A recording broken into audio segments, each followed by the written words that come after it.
আসসালামু আলাইকুম।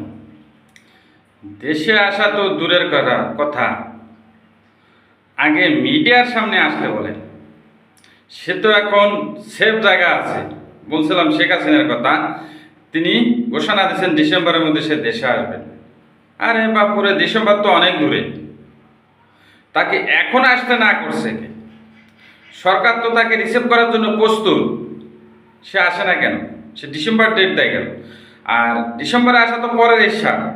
তাকে আগে ভারতে বসে মিডিয়ার সামনে আসতে বলে। সে তো ভারতে নিরাপদ জায়গায় আছে, তার তো সমস্যা নাই।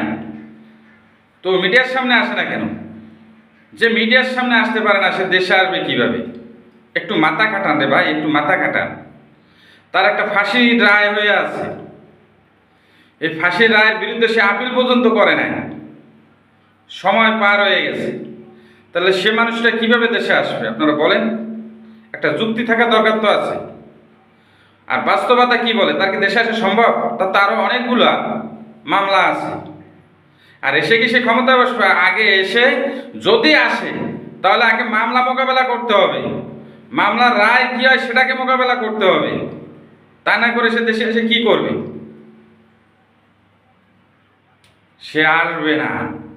শুধু এই পাতি নেতাদের নাচাচ্ছে। কারণ তার তো এই দেশের জনগণের উপর জেদ।